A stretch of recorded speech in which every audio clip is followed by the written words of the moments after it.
Russia, a land as vast culturally as it is geographically. Bordering 14 countries, the Russian Federation spans 11 time zones across 2 continents, playing host to the highest peak in Europe as well as the largest freshwater lake in the world.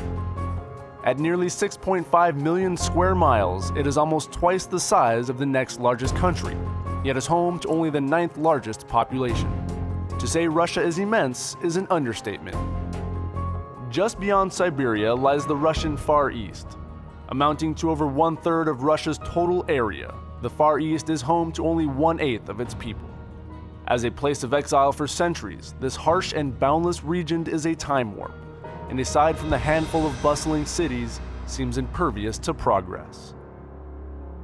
With so much land, some of the coldest temperatures in the world, and an infrastructure stuck in the 60s, nothing here is easy. So, naturally, this is where we've come to drive our Suzuki convoy, up through this raw and beautiful land on Leg 2 of Tokyo to LA, the hard way.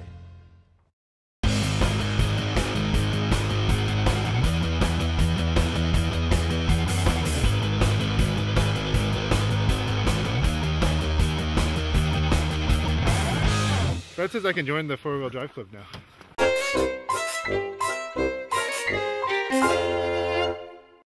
Part 2 of Tokyo to LA the hard way begins here in Vladivostok.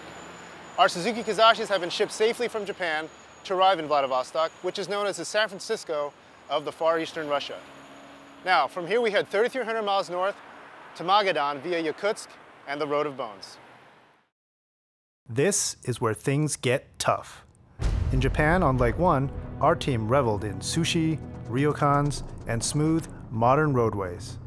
For Leg 2, we leave all that behind for some of the toughest driving conditions in the world. We're to leave just after a press conference and send-off party at Sumotori, the region's one and only Suzuki dealership. All right, to make it official, to really kick off Tokyo to LA the hard way, we decided to sticker up our Kizashi because let's be honest, the Japan leg was easy. This is really where the fun begins.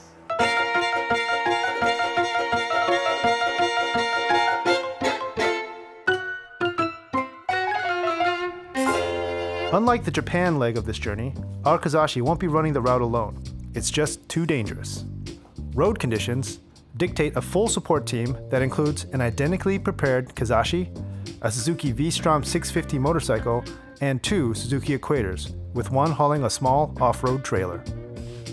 Joining these extra vehicles are our local translator Paulina, a team of British and American logistics experts, and 2 motoring journalist colleagues, Fred Williams and Joe Gresh. We're easing into our epic journey with a short 200-mile stint. This is to work out any kinks in our preparation and give the newly arrived some time to cope with the 18-hour time difference. With some time to spare, we make a detour before heading into the resort town of Shmakovka, where we will be sleeping for the night. Tiptoeing along a damp dirt path, we find the perfect spot for a quick photo shoot at Lotus Lake, a beautiful but mosquito-infested pond, absolutely covered in enormous lily pads and blossoming lotus flowers. After a rough night's sleep, thanks to the town's 115th anniversary celebration, we roll out of Shmakovka on the 2-lane M60, which is smooth and quite fast in some stretches. We push it over 95 miles per hour for a bit, but bring the speeds way down for brief stretches of gravel, including a section that is our first real test of our specially prepared Kizashi. For the smooth roads of Japan, the Kizashi was essentially left stock. To cope with far more variable Russian driving conditions, Suzuki and its logistics company decided to protect as much of the undercarriage as possible by sealing it off with various skid plates and coverings. The suspension dampers have also been swapped for height-adjustable remote reservoir rally-style shocks. These raise the ride height of the car just a touch for extra clearance, but more importantly, provide insurance against harsh, high-speed impacts that could end our trip in dramatic fashion. Miles pile on, and the Chinese border and spectacular countryside fall away, replaced with roadside cafes, surprisingly modern-looking gas stations, and other signs of increasing urbanization. We're approaching the Amur River now, and the biggest city in the region, Khabarsk. Khabarsk is a far cry from where we started this morning. It's a large, European-feeling city with wide streets, modern conveniences, and cool breezes coming off the river. We dine on locally caught salmon, surprisingly overcooked, and our first bad meal thus far, before turning in. We need plenty of rest, as tomorrow is the first long day of our journey. We are leaving the town of Khabarovsk, and as you can see, it's raining, which is kind of lousy because we had such good weather so far. We are heading 409 miles north. The city is Belogorsk. I'm growing fond of the Kizashi. Though initially, the sluggish throttle and CVT response were hard to get used to, today's run is transformative. The suspension has a lot to do with it, but the rest of the car acquits itself quite well. Although there isn't much power, the car still feels light and communicative at speed. The good vibes thus far end when we turn off the road and caravan into the town of Belogorsk. Though it's a city of about 76,000 people, it might as well be an arbitrary point on a map, across the nothing river just down the road from nowhere. Our logistics crew said it was the only place within 200 miles with a hotel that takes foreigners. So it was either this or camping. I'm not entirely sure we made the right decision. There's a great fadedness to everything here, although it might just be the weather. People seem to smile a lot less, and with our traveling circus drawing more and more attention as we head deeper into the far eastern countryside, it's the first time we don't feel safe. And although tomorrow's another 400-mile day, it can't come soon enough. Though it's cool and drizzly, we're happy to say das vidanya to Belogorsk and get back on the M60. The scenery has changed dramatically from the seaside sophistication of Vladivostok and the Pomorsky Krai region of southeastern Russia. There is not a building or outhouse in sight, no fences or power lines, nothing. It's simple, but spectacular. We say goodbye to the smooth M60 and turn northeast on the M56 towards Tinda. From here on out, we'll be driving mostly on dirt, except for short stretches of tarmac in the cities, towns, and villages we encounter. After a traumatizing night in tiny, ramshackle Belogorsk, our crew is happy to find Tinda a veritable oasis in the middle of the Russian wilderness. Unlike Belogorsk, the streets are paved and the locals are friendly. Well, at least a lot less sketchy looking. Upon arrival, we noticed some major problems with our off-road trailer, but that will have to wait until the morning. We're in Tinda, and we have a slight delay here. We have to make some repairs to our trailer. It's just one of many little problems we've had along the way. Yesterday we had to tighten up a bit of suspension on both Kizashis. Our motorcycle also had an issue with the starter. Right now we have had a blowout in one of the shocks on the back of the trailer. Last night we actually had to fix the layout of the pop-up tent on top, but looks like we got it under control. Should be out here in about half an hour and on the way to Aldan. It's below 50 degrees when we begin our journey to Aldan, and from here on out, the route to Magadan has not been scouted by our advance team. We will have no forewarning, other than the occasional road sign, for things like police stops and road hazards, and our daily distances and lodging locations are best guesses.